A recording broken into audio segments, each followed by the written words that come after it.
Chapter 4. The 10 Persecutions.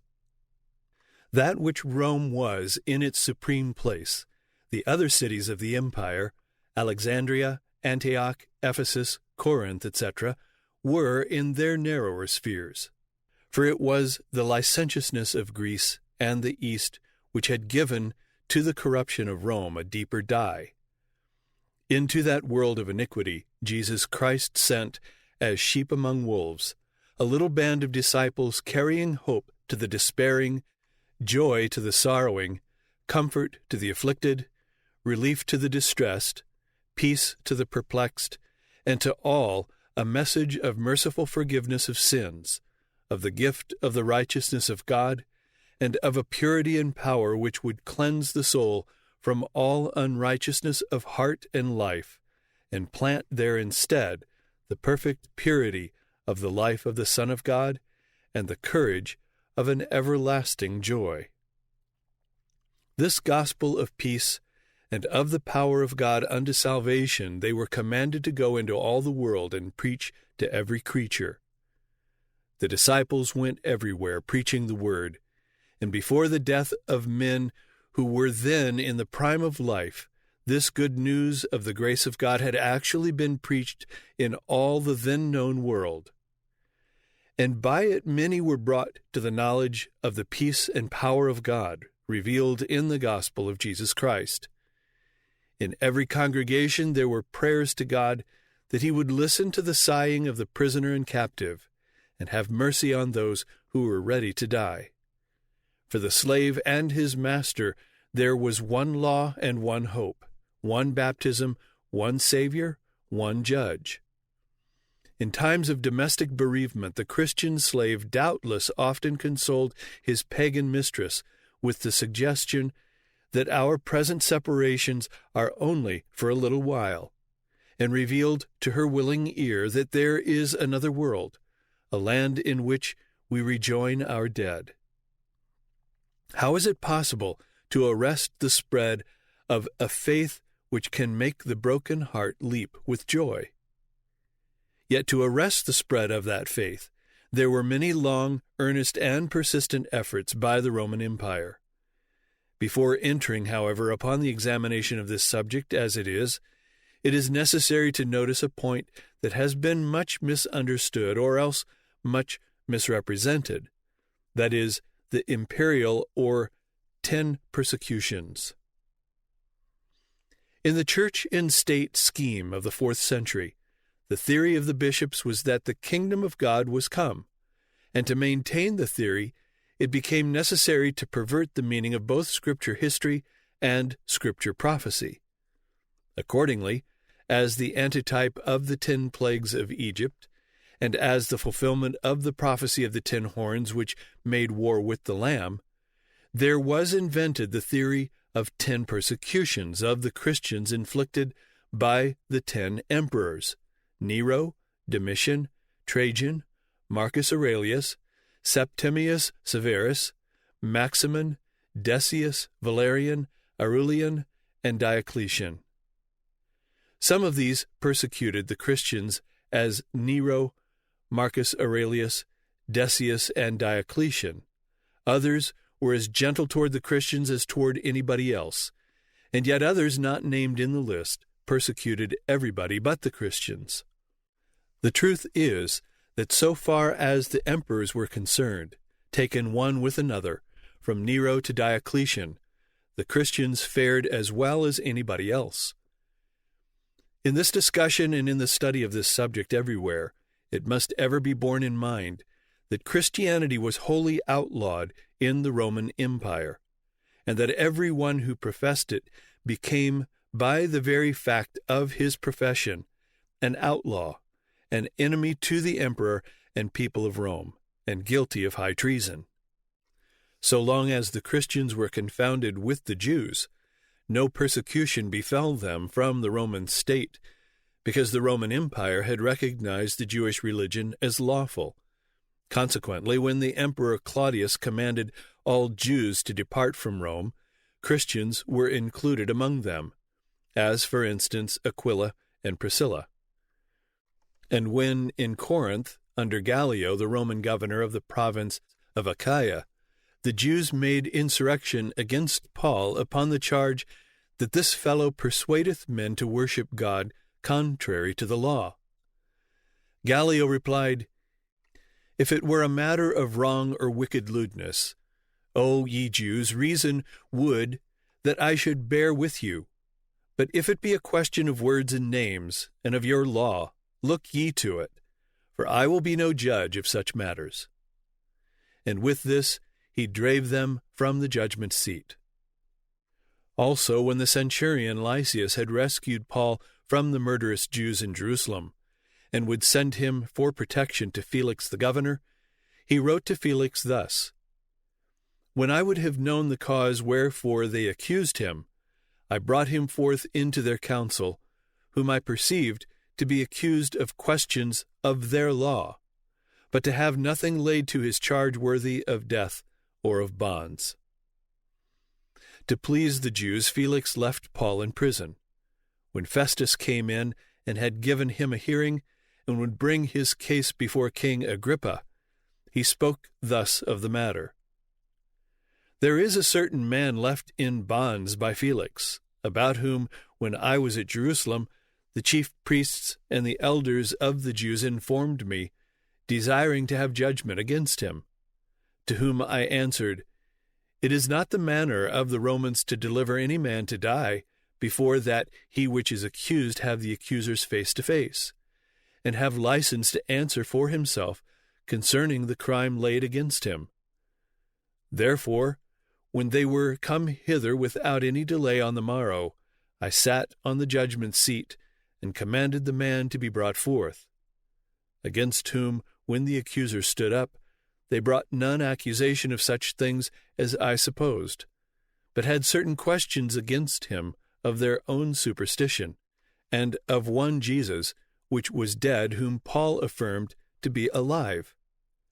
And because I doubted of such manner of questions, I asked him whether he would go to Jerusalem, and there be judged of these matters. But when Paul had appealed to be reserved unto the hearing of Augustus, I commanded him to be kept till I might send him to Caesar. And when Agrippa had heard him, the unanimous decision was, This man doeth nothing worthy of death or of bonds. And Agrippa declared, This man might have been set at liberty if he had not appealed unto Caesar. And even when he had been heard twice by Caesar, or Nero, as it was still but a controversy between Jews concerning questions of their own, the Roman power refused to take cognizance of the case, and Paul, a Christian, was released. But when Christianity had spread among the Gentiles, and a clear distinction was made and recognized between the Christians and the Jews by all parties, and Christianity appeared as a new religion not recognized by the Roman law, then came the persecution of Christians by the Roman state. The first persecution of the Christians was that which was inflicted by Nero in A.D. 64, although it was only the horrid cruelty inflicted that made his punishment of the Christians conspicuous above that of many others upon whom the rage of that tyrant fell. For, except that his murders were commonly prompted by need or fear, and therefore fell oftenest on the rich and powerful, it can hardly be said that one class suffered from them more terribly than another. His family, his friends, the senators, the knights, philosophers and Christians, Romans and provincials, were all decimated by them. July 19, A.D. 64, the 10th year of Nero's reign, a fire broke out in the city of Rome which raged unchecked for 6 days. The stricken people had barely begun to collect their thoughts after the fire had subsided, when flames burst out a second time in another quarter of the city and raged for 3 days. Taken together, the two conflagrations destroyed nearly the whole of the city. Of the 14 districts into which the city was divided, only 4 remained uninjured. Nero was universally hated for his desperate tyranny. A rumor was soon spread and readily believed that while the city was burning, he stood watching it and chanting the sack of Troy to an accompaniment which he played upon his lyre. From this the rumor grew into a report, and it was also believed that Nero himself had ordered the fires to be kindled. It was further insinuated that his object in burning the city was to build it anew upon a much more magnificent scale and bestow upon it his own name. Whether any of these rumors or suspicions were certainly true cannot be positively stated, but whether true or not, they were certainly believed, and the hatred of the people was intensified to such fierceness that Nero soon discovered that the ruin of the city was universally laid to his charge. He endeavored to allay the rising storm. He provided shelter and supplied other urgent necessaries for the multitude. Vows in great numbers of burnt offerings to the gods were made, but all to no purpose. The signs of public dissatisfaction only became more significant. It became essential that the emperor should turn their suspicion from him or forfeit the throne and his life. The crisis was a desperate one, and desperately did he meet it. There was a little band of Christians known in the city. They were already hated by the populace. These were accused, condemned, and tortured as the destroyers of the city. Tacitus tells of the fate of those to whom he says, "The vulgar gave the name of Christians." Quoting Tacitus, "He, that is Nero, inflicted the most exquisite tortures on those men who, under the vulgar appellation of Christians, were already branded with deserved infamy. They derived their name and origin from Christ, who in the reign of Tiberius had suffered death by the sentence of the procurator Pontius Pilate. For a while this dire superstition was checked, but it again burst forth, and not only spread itself over Judea, the first seat of this mischievous sect, but was even introduced into Rome, the common asylum which receives and protects whatever is impure, whatever is atrocious. The confessions of those who were seized discovered a great multitude of their accomplices, and they were all convicted, not so much for the crime of setting fire to the city, as for their hatred of humankind. They died in torments, and their torments were embittered by insult and derision. Some were nailed on crosses, others sewn in the skins of wild beasts and exposed to the fury of dogs. Others again, smeared over with combustible materials, were used as torches to illuminate the darkness of the night. The Gardens of Nero were destined for the melancholy spectacle, which was accompanied with a horse race and honored with the presence of the emperor, who mingled with the populace in the dress and attitude of a charioteer. The guilt of the Christians deserved indeed the most exemplary punishment, but the public abhorrence was changed into commiseration from the opinion that those unhappy wretches were sacrificed not so much to the public welfare as to the cruelty of a jealous tyrant. This cruel subterfuge accomplished the purpose intended by the emperor, to deliver him from the angry suspicion of the populace. This persecution, however, as directed by Nero, did not extend beyond the city, and ceased with that one effort. And from that time, for the space of nearly 200 years, till the reign of Decius, A.D. 249 to 251, there was no imperial persecution in the city of Rome. During that period, the Christians were in general as free and secure as other inhabitants of Rome.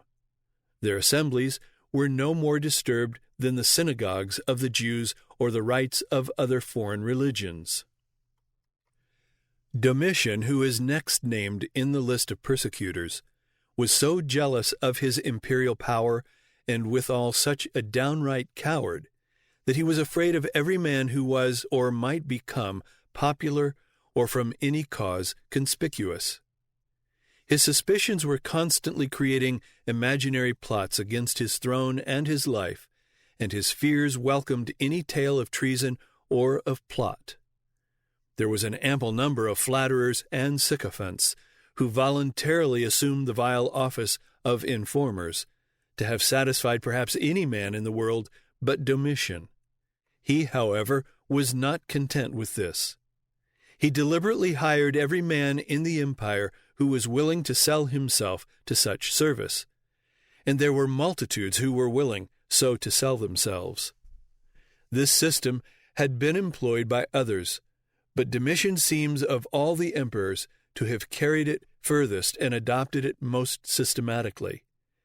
It was an aggravation rather than an extenuation of his crime that he seduced into his service men of high rank and character, and turned the Senate into a mob of rivals for the disgrace of thus basely serving him. The instruments of his jealous precaution rose in a graduated hierarchy.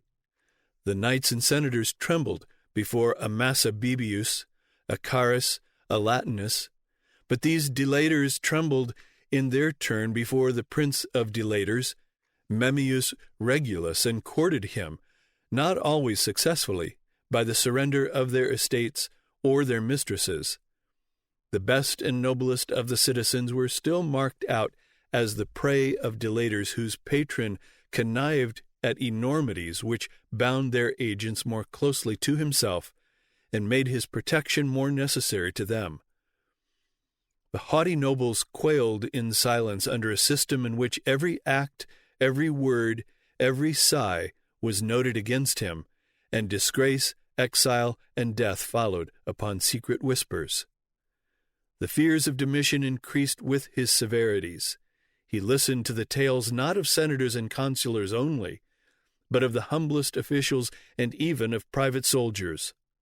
Often, says Epictetus, was the citizen, sitting in the theater, entrapped by a disguised legionary beside him, who pretended to murmur against the emperor, till he had led his unsuspecting neighbor to confide to him his own complaints, and then skulked away to denounce him.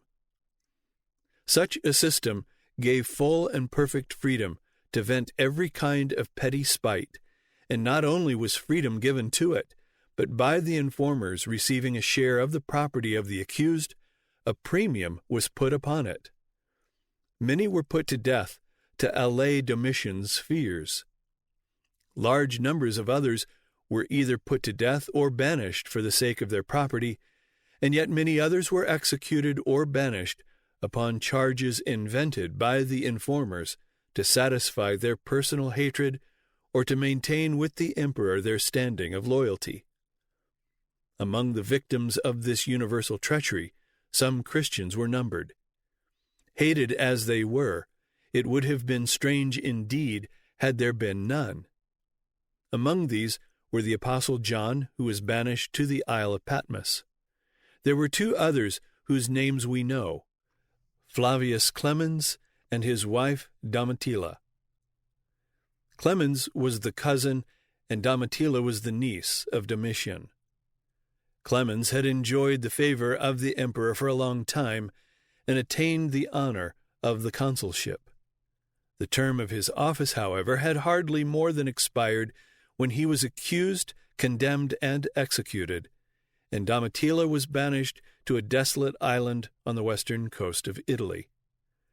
The charge against them was atheism and Jewish manners, which cannot with any propriety be applied except to the Christians, as they were obscurely and imperfectly viewed by the magistrates and by the writers of that period.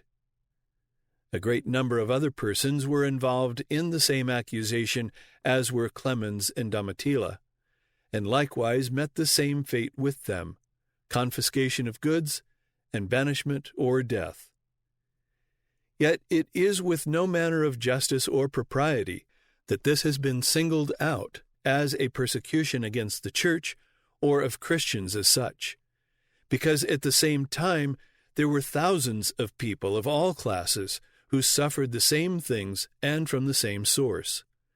This is granting that Clemens was killed and Domitilla banished really on account of their religion. Considering their kinship to the emperor and the standing of Clemens, it is fairly questionable whether it was not for political reasons that they were dealt with, and whether their religion was not the pretext rather than the cause of their punishment. And for political crimes especially, it was no unusual thing for all of a man's friends and relations to be included in the same proscription with himself. This proscription took place about 8 months before Domitian's death, at a period when he was tormented by the utmost jealousy of all around, and when his heart was hardened to acts of unparalleled barbarity, and it seems more likely that it was counseled by abject fear for his own person or power than by concern for the religious interests of the state. In September A.D. 96, Domitian was succeeded by Nerva, whose temper and administration were directly contrary to those of Domitian. He reversed the cruel decrees of Domitian, recalled the banished, and prosecuted instead of encouraged the informers. Nerva was succeeded in A.D. 98 by Trajan, under whom Pliny the Younger was governor of the province of Bithynia. In that province he found Christianity so prevalent that the worship of the gods was almost deserted. He undertook to correct this irregularity, but this being a new sort of business with him, he was soon involved in questions that he could not easily decide to his own satisfaction, and he concluded to address the emperor for the necessary instructions. He therefore wrote to Trajan as follows: "Sir, it is my constant method to apply myself to you for the resolution of all my doubts, for who can better govern my dilatory way of proceeding or instruct my ignorance? I have never been present at the examination of the Christians by others, on which account I am unacquainted with what uses to be inquired into, and what and how far they used to be punished. Nor are my doubts small, whether there be not a distinction to be made between the ages of the accused, and whether tender youth ought to have the same punishment with strong men, whether there be not room for pardon upon repentance, or whether it may not be an advantage to one that had been a Christian that he has forsaken Christianity, whether the bare name without any crimes besides, or the crimes adhering to that name, be to be punished. In the meantime I have taken this course about those who have been brought before me as Christians. I asked them whether they were Christians or not. If they confessed that they were Christians, I asked them again and a third time, intermixing threatenings with the questions. If they persevered in their confessions, I ordered them to be executed. For I did not doubt, but let their confessions be of any sort whatsoever, this positiveness and inflexible obstinacy deserved to be punished. There have been some of this mad sect whom I took notice of in particular as Roman citizens, that they might be sent to that city. After some time, as is usual in such examinations, the crime spread itself, and many more cases came before me. A libel was sent to me, though without an author, containing many names of persons accused. These denied that they were Christians now or ever had been. They called upon the gods and supplicated to your image, which I caused to be brought to me for that purpose, with frankincense and wine. They also cursed Christ, none of which things, it is said, can any of those that are really Christians be compelled to do. So I thought fit to let them go. Others of them that were named in the libel said they were Christians, but presently denied it again. That indeed they had been Christians, but had ceased to be so, some 3 years, some many more. One there was that said he had not been so these 20 years. All these worshipped your image and the images of our gods. These also cursed Christ. However, they assured me that the main of their fault, or of their mistake, was this, that they were wont, on a stated day, to meet together before it was light, and to sing a hymn to Christ, as to a god alternately, and to oblige themselves by a sacrament or oath not to do anything that was ill, but that they would commit no theft, or pilfering, or adultery, that they would not break their promises or deny what was deposited with them, when it was required back again, after which it was their custom to depart, and to meet again at a common but innocent meal, which they had left off upon that edict which I published at your command, and wherein I had forbidden any such conventicles. These examinations made me think it necessary to inquire by torments what the truth was, which I did of 2 servant maids, who were called deaconesses. But still I discovered no more than that they were addicted to a bad and to an extravagant superstition. Hereupon I have put off any further examinations, and have recourse to you, for the affair seems to be well worth consultation, especially on account of the number of those who are in danger, for there are many of every age, of every rank, of both sexes, who are now and hereafter likely to be called to account, and to be in danger. For this superstition is spread like a contagion, not only into cities and towns, but into country villages also, which yet there is reason to hope may be stopped and corrected. To be sure, the temples which were almost forsaken begin already to be frequented, and the holy solemnities, which were long intermitted, begin to be revived. The sacrifices begin to sell well everywhere, of which very few purchasers had of late appeared, whereby it is easy to suppose how great a multitude of men may be amended if place for repentance be admitted. To this letter Trajan replied, My Pliny, you have taken the method which you ought in examining the causes of those that had been accused as Christians, for indeed no certain and general form of judging can be ordained in this case. These people are not to be sought for, but if they be accused and convicted, they are to be punished, but with this caution, that he who denies himself to be a Christian and makes it plain that he is not so, by supplicating to our gods, although he had been so formerly, may be allowed pardon upon his repentance. As for libels sent without an author, they ought to have no place in any accusation whatsoever, for that would be a thing of very ill example, and not agreeable to my reign. These are the facts in the case in regard to the persecution by Trajan. As a matter of fact, Trajan had little to do with it. Pliny found the laws being violated. As governor of a province, he took judicial and executive cognizance of it. In his enforcing of the laws there were questions raised which he submitted to the emperor for decision. The emperor informed him that the proper course had been pursued. As a lover of justice, he directed that no regard should be paid to anonymous communications, but that all accusations should be made in due and legal form. He even goes so far as to limit to the regular form of judicial process the Christians' disregard of the law.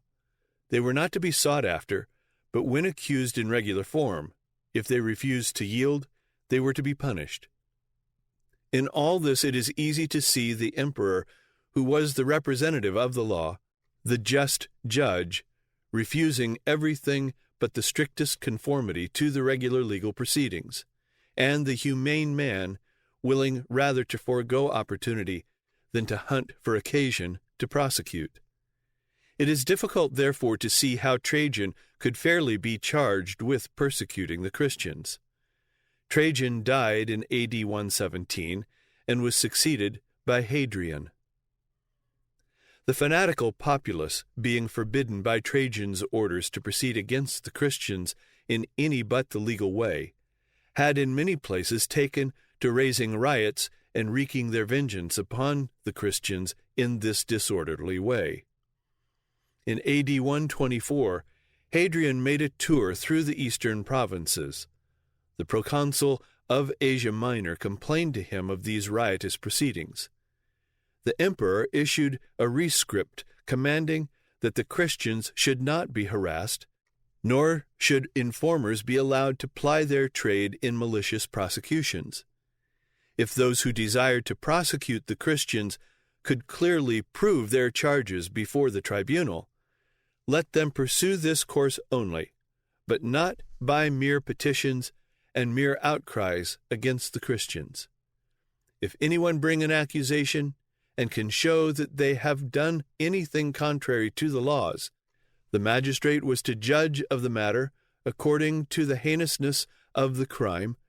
But if any one should undertake a prosecution of the Christians with a view to slander, the matter was to be investigated according to its criminality, and if it was found that the prosecution had been made on false accusation, the false accusers were to be severely punished. This rescript is as follows. To Minucius Fundinus, I have received an epistle written to me by the most illustrious Cyrenius Granianus, whom you have succeeded. I do not wish, therefore, that the matter should be passed by without examination, so that these men may neither be harassed nor opportunity of malicious proceedings be offered to informers. If, therefore, the provincials can clearly evince their charges against the Christians, so as to answer before the tribunal, let them pursue this course only, but not by mere petitions and mere outcries against the Christians. For it is far more proper, if any one would bring an accusation, that you should examine it. If any one therefore bring an accusation, and can show that they have done anything contrary to the laws, determine it thus according to the heinousness of the crime.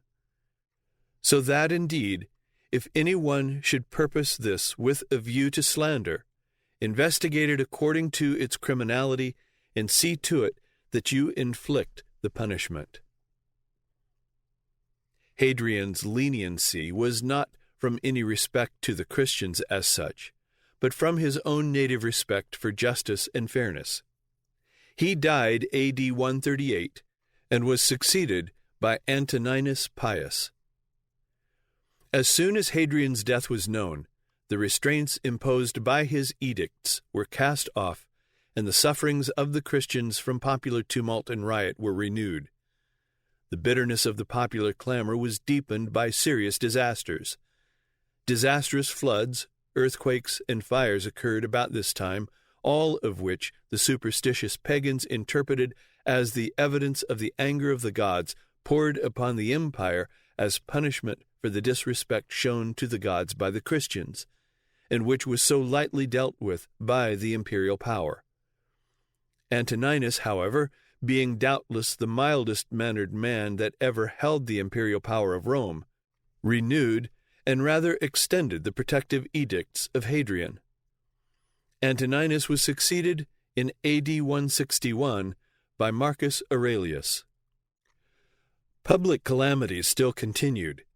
A terrible pestilence swept over the whole Roman Empire from Ethiopia to Gaul, and the fury of the populace again fell severely upon the devoted Christians. Marcus Aurelius saw this matter in much the same light as the great mass of the people, and looked upon the pestilence that then raged as a warning to restore the ancient religion in its minutest particulars. He summoned priests from all quarters to Rome, and even put off his expedition against the Marcomannians for the purpose of celebrating the religious solemnities, by which he hoped that the evil might be averted. He therefore sanctioned the popular rage against the Christians, and followed it up with an edict in which he commanded that search should be made for the Christians, and when brought to trial, they were to be forced by tortures to deny the faith and do homage to the Roman gods. Marcus Aurelius died March 17 AD 180 and was succeeded by his son Commodus. This emperor, instead of being a persecutor of the Christians, was rather a friend to them, if such a man could be counted the friend of anybody. Commodus, for the first 3 years of his reign, was a monster in vice, and after that a monster in cruelty as well as in vice. One evening in the 3rd year of his reign, as he was returning from the amphitheater through the dark passage to the imperial palace, he was attacked by an assassin who felt so certain of accomplishing his bloody purpose that with a drawn sword he exclaimed, "The Senate sends you this." The attempt failed, however. The guards protected the emperor and captured the assassin. He confessed that his act was the culmination of a conspiracy which had originated with the emperor's sister, Lucilla, who hoped to become empress by the death of Commodus. The conspirators were punished, Lucilla being first banished and afterwards put to death. But the words which the assassin had uttered, "The Senate sends you this," still rung in the emperor's ears, and by it he was caused to think that the Senate was in some way connected with the attempt upon his life. The whole body of the Senate became subject to his bitter and abiding enmity. But as he had nothing more tangible than suspicion to guide him, his course was necessarily uncertain, until a horde of informers had arisen and turned his suspicion into facts. This event, however, was not long delayed, because as soon as it was learned that the emperor desired to detect treason in the senators, the informers, whose trade had been abolished in the mild and just reign of Antoninus Pius, readily reappeared in numbers sufficient to satisfy the desire of the emperor. Distinction of every kind soon became criminal.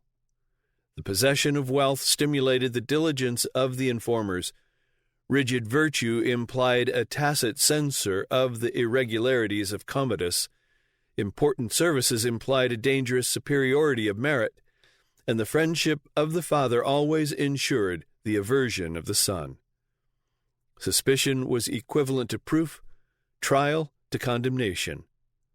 The execution of a considerable senator was attended with the death of all who might lament or revenge his fate, and when Commodus had once tasted human blood, he became incapable of pity or remorse.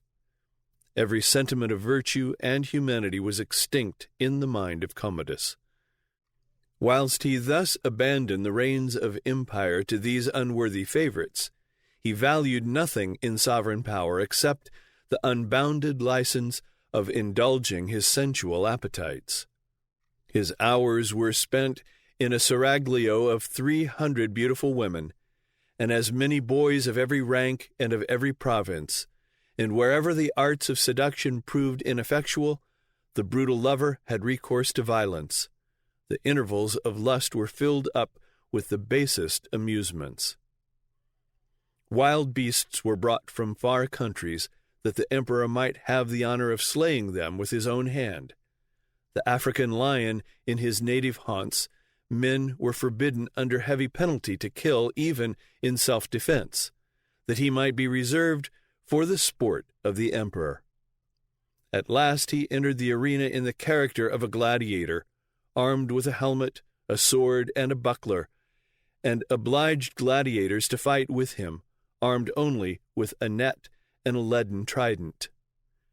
He thus fought 735 times, and each contest meant the death of his antagonist. The list of senators sacrificed to his suspicions continued still to lengthen. His cruelty at last arrived at that pitch where nobody within his reach could feel secure for an hour, and that they might certainly escape his furious caprice. Marcia, his favorite concubine, Eclectus, his chamberlain, and Letus, his praetorian prefect, formed a conspiracy to kill him. Marcia gave him a drink of poisoned wine, and the poison was assisted in its work by a professional wrestler who strangled him. Yet Commodus was not a persecutor of the Christians. But with this exception, there were few people in all the empire whom he did not persecute. For some reason, Marcia was friendly to the Christians, and her influence with Commodus, as well as his disposition to be as unlike his father as possible, inclined him to be favorable to them. Septimius Severus, the fifth of the, quote, 10 persecutors, was emperor from A.D. 193 to 211. He was at first the friend of the Christians. There were Christians among the domestics of his household. Both the nurse and the teacher of his son, Caracalla, were Christians, and he always treated with peculiar distinction several persons of both sexes who had embraced the new religion. It must not be supposed, however, that Severus himself was inclined to become a Christian. Finding that the number of Christians were rapidly increasing, he issued an edict in A.D. 202 forbidding anybody thereafter to adopt the new religion. This, however, did not prohibit those who were already Christians from remaining so. The purpose being to check the spread of the new religion, he forbade any further changing from the old to the new. Yet the result of the edict was indirectly to increase the hardships of the Christians under the already existing laws. This was the measure of the persecution by Septimius Severus. But there is another side to the story of Severus which, when compared with this, shows that it is only by a severe stretch of language, if not of imagination, that the Christians could be counted as persecuted by him.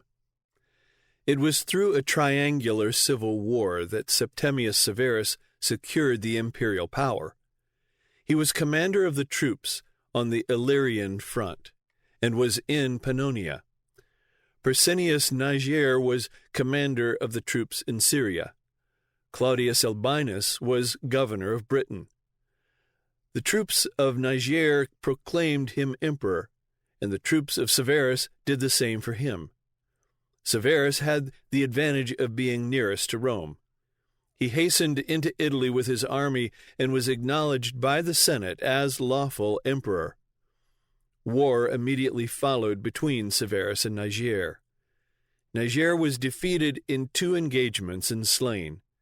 As long as the contest with Niger was uncertain, Severus pretended the utmost friendship for Albinus, bestowed upon him the title of Caesar, sent him a letter in which he called him the brother of his soul and empire, and charged the messengers who carried the letter that when they delivered it, they should secure a private audience with Albinus and assassinate him.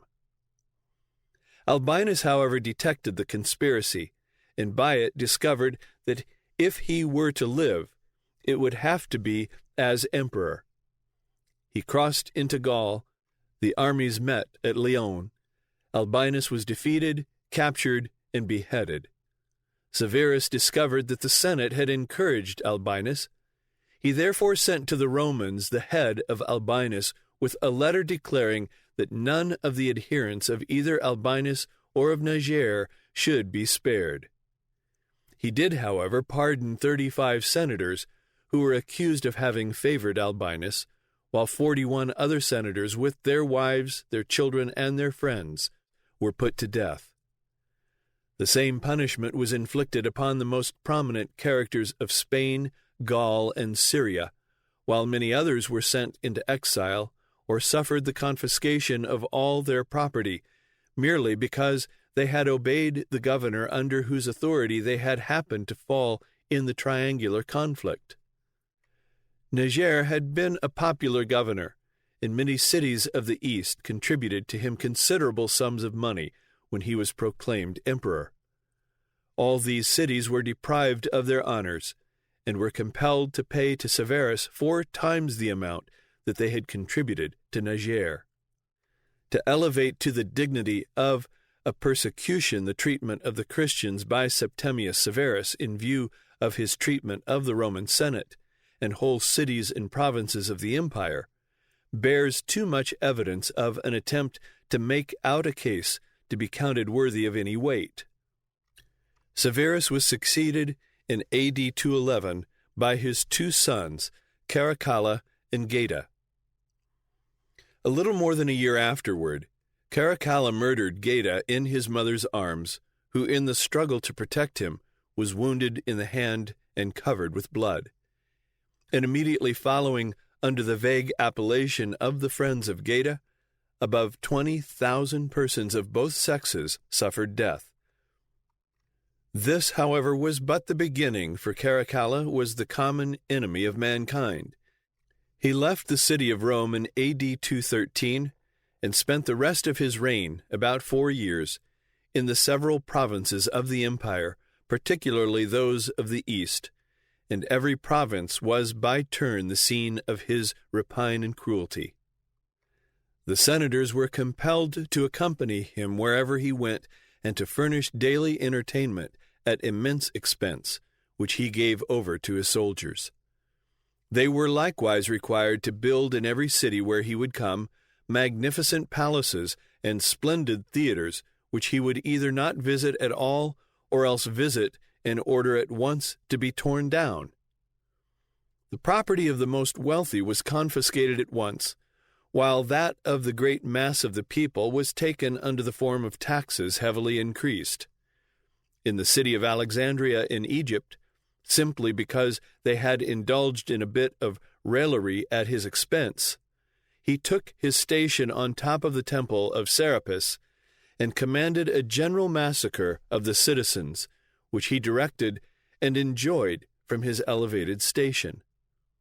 Thousands upon thousands of people were thus inhumanely slaughtered, and these are but parts of his wicked ways. But Caracalla is not numbered among the persecutors of the Christians, nor did he, in fact, molest the Christians as such. Yet it would be difficult to find an emperor, from Nero to Diocletian, who caused as much suffering to the Christians as Caracalla did to almost everybody but the Christians. It would not be correct, however, to suppose that the Christians were exempt from his ravages. They, of course, shared the common lot in his desperate attentions. The next in the list of the, quote, 10 persecutors is Maximin. In the year 235 A.D., Maximin became emperor by the murder of the Emperor Alexander Severus. Of him and the persecution of the Christians inflicted by him, the ecclesiastical historian says, "The Emperor Alexander, being carried off after a reign of 13 years, was succeeded by Maximinus, who, inflamed with hatred against the house of Alexander, consisting of many believers, raised a persecution and commanded at first only the heads of the churches to be slain, as the abettors and agents of evangelical truth." Eusebius. Alexander Severus had not only been a friend to the Christians, but had gone so far as to place an image of Christ among his household gods. The church in Rome had appropriated a piece of land in that city which was claimed by the Cooks' Union. A dispute arose about it, and the case was brought to the emperor for settlement. He decided in favor of the church, saying that it was better that God should be worshipped on that ground than that it should be given up to the cooks. Through such pronounced favor of the emperor, many Christians became connected with the imperial household, and bishops were received at court. When Maximin murdered the Emperor Alexander, the Christians and the bishops to whom Eusebius refers were involved in the massacre. And this is the extent of Maximin's persecution of the Christians. Maximin was a barbarian who had risen from the condition of a Thracian peasant to the highest military command. When he was in humble circumstances, he had been slighted by the Roman nobles and treated with insolence by their slaves. Others had befriended him in his poverty and had encouraged him in adversity. When he became emperor, he took vengeance on all alike, for all were guilty of the same crime, the knowledge of his original obscurity. For this crime many were put to death, and by the execution of several of his benefactors, Maximin published, in characters of blood, the indelible history of his baseness and ingratitude. Maximin was but little less than a wild beast in the shape of a man. Knowing full well his own shameful inferiority, he was supremely suspicious of everybody else. Being so treacherous and so cruel himself, he was ready to believe that every distinguished person was guilty of treason. Italy and the whole empire were infested with innumerable spies and informers. Magnus, a principal senator, was accused of conspiracy. Without a witness, without a trial, and without an opportunity of defense, Magnus, with 4,000 of his supposed accomplices, was put to death. Confiscation, exile, or simple death were esteemed uncommon instances of his lenity. Some of the unfortunate sufferers he ordered to be sewed up in the hides of slaughtered animals, others to be exposed to wild beasts, others again to be beaten to death with clubs. Such was the conduct of Maximin toward the Roman nobles. He next, at one single stroke, confiscated all the treasure and all the revenue of all the cities of the empire, and turned them to his own use. The temples everywhere were robbed of all the gold and silver offerings, and the statues of gods, heroes, and emperors were melted down and coined into money. In many places these robberies and exactions were resisted, the people defending the rights of their cities and the sacredness of their temples. In such cases, massacres accompanied the robbery of the temples and the confiscation of the city's treasures. Of Maximin's treatment of the Christians, as of that of Domitian and Septimius Severus, is but proper to remark that to separate this from all the other evidences of his cruelty, which were so widespread and continuous, magnifying this while ignoring all the rest, in order to bestow upon it the distinction of a persecution, bears too much evidence of an effort to make out a case to be worthy of endorsement in any sober or exact history. The next one in the list of the 10 persecutions is that by the Emperor Odesius, whose reign was but a little more than 2 years in length, from A.D. 249 to 251. Decius was a man somewhat after the model of Trajan and Marcus Aurelius, devoted to Rome, her laws, and her institutions. His serious endeavor was to bring back the Roman discipline and the Roman virtue of earlier times. Therefore, one of the earliest acts of his reign was to revive the office of censor. The choosing of the censor was left to the Senate, and as the result, Valerian was unanimously chosen. The speech which Decius made upon the investiture of Valerian with the insignia of his office will enable the reader to form some estimate of the ideal which this emperor had formed for himself in the matter of government. He said, "Happy Valerian, happy in the general approbation of the Senate and of the Roman Republic. Accept the censorship of mankind, and judge of our manners. You will select those who deserve to continue members of the Senate. You will restore the equestrian order to its ancient splendor. You will improve the revenue, yet moderate the public burdens. You will distinguish into regular classes the various and infinite multitude of citizens, and accurately review the military strength, the wealth, the virtue, and the resources of Rome. Your decisions shall obtain the force of laws. The army, the palace, the ministers of justice, and the great officers of the empire are all subject to your tribunal. None are exempted, excepting only the ordinary consuls, the prefect of the city, the king of the sacrifices, and, as long as she preserves her chastity inviolate, the eldest of the Vestal virgins. Even these few, who may not dread the severity, will anxiously solicit the esteem of the Roman censor. With such views of the public needs and of his duty as emperor to restore the purity of the old Roman discipline, it could only be that the effects of his efforts would be first felt by the Christians, because by their denial of the gods and repudiation of the Roman religion, and their denial of the right of the state to interfere with their religious exercise or profession, they were placed as the first of the enemies of the Roman people. In the year 250, the persecution began. Rigorous search was ordered for all the people who were suspected of refusing to conform to the Roman worship, with the object of compelling them to return to the exercise of the ceremonies of the Roman religion. When they were found, if they refused, threats were first to be used, and if that failed, torture was to be applied, and if that failed, death was to be inflicted.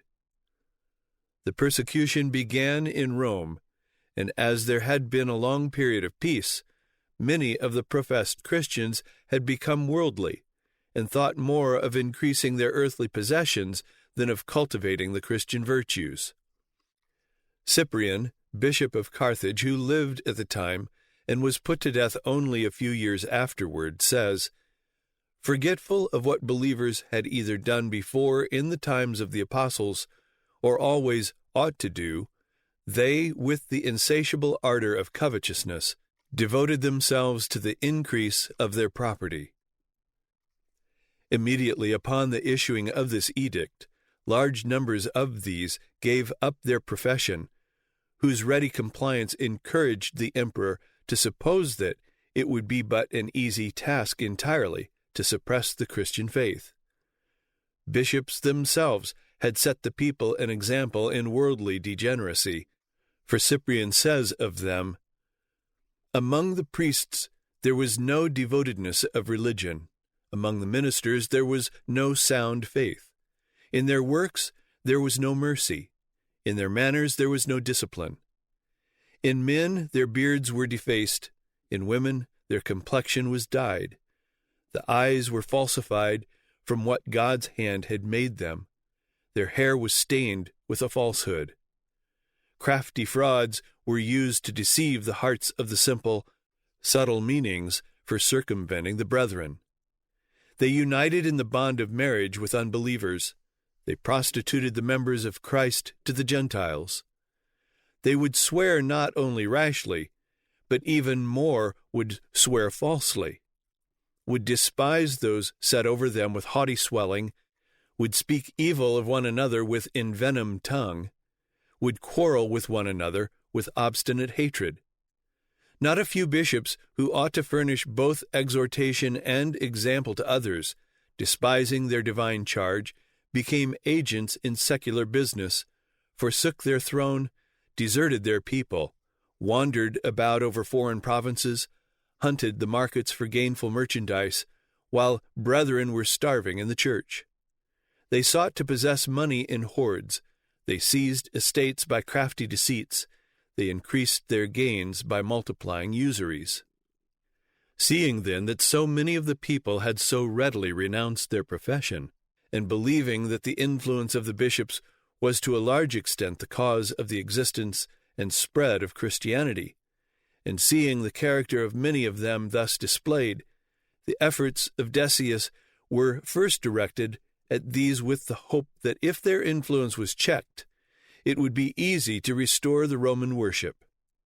But it could not be made to succeed. If a bishop was imprisoned or banished, it only bound his flock closer to him. If he was put to death, by his example others were only encouraged to be the more faithful to their profession, and thus, although the persecution began with the bishops, it soon embraced the people, and although it had its beginning in Rome, it soon extended throughout the empire. Thus began the first imperial persecution that there had been in the city of Rome since that of Nero, and the first one which really spread over the whole empire. Wherever the edict was published, The idea was always by mild measures first, if possible, to restore the Roman worship everywhere, and it was only when the milder measures failed that the severer were employed, even to death. Being so widespread, the Desean persecution was thus the severest that had ever yet been inflicted upon the Christians by any emperor. Yet it continued only about 2 years, for the emperor lost his life in a battle with the Goths in December 251. The author of the next of the 10 persecutions was Valerian, who became emperor in August 253. At first he was favorable to the Christians. Indeed, Dionysius, as quoted by Eusebius, says that never was there any of the emperors before him so favorably and benevolently disposed toward them, that, in the commencement of his reign, he plainly received them with excessive civility and friendship, and that the emperor's house was filled with pious persons and was indeed a congregation of the Lord. This is probably somewhat extravagant, but that the emperor was friendly to the Christians at the beginning of his reign is very evident. This leniency continued till the year 257, when his conduct toward them was reversed. But, like Decius, he hoped to put an end to Christianity without the employment of violent measures. He endeavored first to compel the church leaders, the bishops, the presbyters, and the deacons, to renounce Christianity, expecting that the people would follow their example. This failing, he next forbade their holding meetings. Likewise failing in this, an edict was issued in 258 commanding them to be put to death at once. The senators and knights who were Christians were to be deprived of their rank and property, and if they still persevered, they were to be beheaded. Women of rank who were Christians were to be deprived of their property and banished. Sixtus, the Roman bishop, and 4 deacons of the church in Rome were put to death under this edict in August. This persecution came to an end in 260 when Valerian was taken prisoner by the king of Persia. He was succeeded in the empire by his son Gallienus, who not only immediately put a stop to the persecution, but issued an edict which in effect recognized Christianity as among the lawful religions of the Roman Empire, by commanding that the church property should be restored, for none but legally existing bodies could legally hold common property.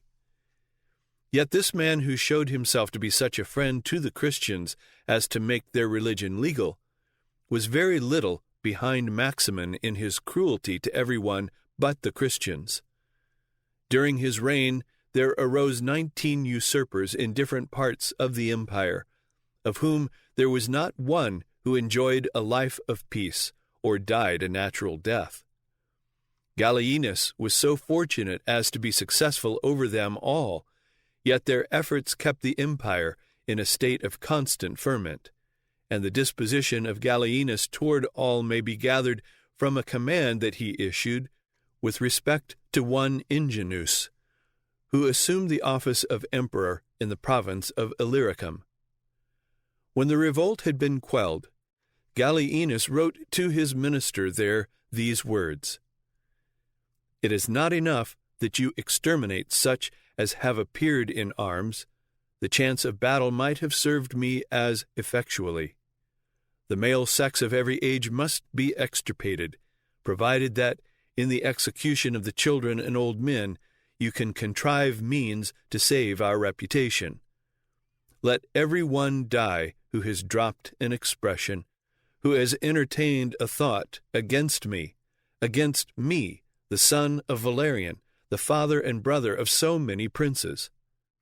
Remember that Ingenuus was made emperor. Tear, kill, hew in pieces. I write to you with my own hand, and would inspire you with my own feelings." This being a sample of things in 19 different parts of the empire, it will be seen that under Gallienus, as under some of the others whom we have named, although the Christians were unmolested, they were about the only people in the empire who were so.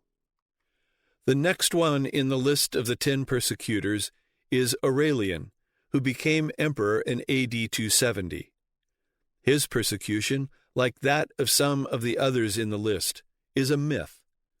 So far from Aurelian's being a persecutor or an enemy of the Christians, or one whom they dreaded, the bishops themselves appealed to him in one of their intestine controversies.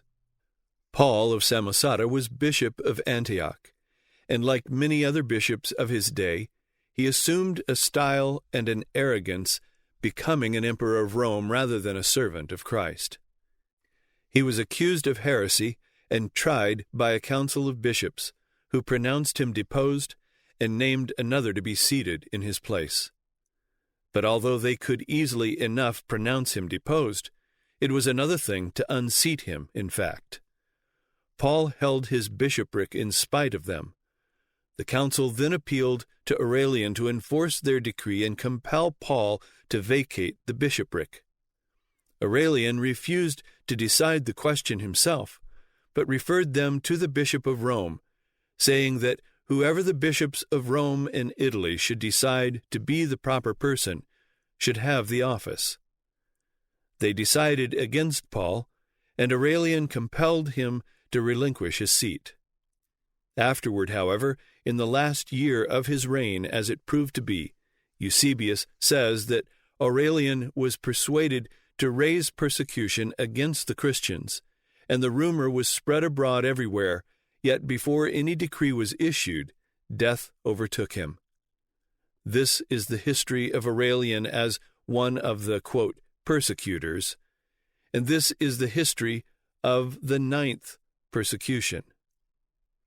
The 10th persecution, that of Diocletian, was a persecution indeed.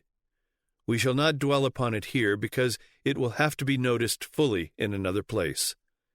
The evidence here presented, however, is sufficient to show that the story of the 10 persecutions is a fable, that both events and names have been forced into service to make up the list of 10 persecutions, and to find among the Roman emperors 10 persecutors, the history plainly shows. The history shows that only 5 of the so-called 10 persecutors can by any fair construction be counted such. These 5 were Nero, Marcus Aurelius, Valerian, Decius, and Diocletian. Of the other 5, Trajan not only added nothing to the laws already existing, but gave very mild directions for the enforcement of these, which abated rather than intensified the troubles of the Christians. It would be difficult to see how any directions could have been more mild without abrogating the laws altogether, which to Trajan would have been only equivalent to subverting the empire itself. Domitian was not a persecutor of the Christians as such, but was cruel to all people, and in common with others, some Christians suffered, and suffered only as did others who were not Christians. Septimius Severus only forbade any more people to become Christians without particularly interfering with such as were already Christians. The cruelty of Maximin, more bitter even than that of Domitian, involved all classes, and where it overtook Christians, that which befell them was but the common lot of thousands and thousands of people who were not Christians. Aurelian was not in any sense a persecutor of the Christians, in fact. At the utmost stretch, he only contemplated it. Had he lived longer, he might have been a persecutor, but it is not honest to count a man a persecutor who at the most only intended to persecute. It is not fair in such a case to turn an intention into a fact. Looking again at the record of the 5 who really were persecutors, it is found that from Nero to Marcus Aurelius was 93 years, that from Marcus Aurelius to Decius was 80 years, that from Decius to Valerian's edict was 6 years, and that from the edict of Gallienus to Diocletian's edict of persecution was 43 years. From the record of this period, on the other hand, it is found that between Nero and Marcus Aurelius, Domitian and Vitellius raged, that between Marcus and Decius, the savage Commodus and Caracalla, and Elagabalus and Maximin, all ravaged the empire like wild boars in a forest, and that next after Valerian came Gallienus. From these facts it must be admitted that if the persecution of the Christians by pagan Rome depended upon the action of the emperors, and if it is to be attributed to them, Christians had not much more to bear than had the generality of people throughout the empire. In short, the story of the 10 persecutions is a myth.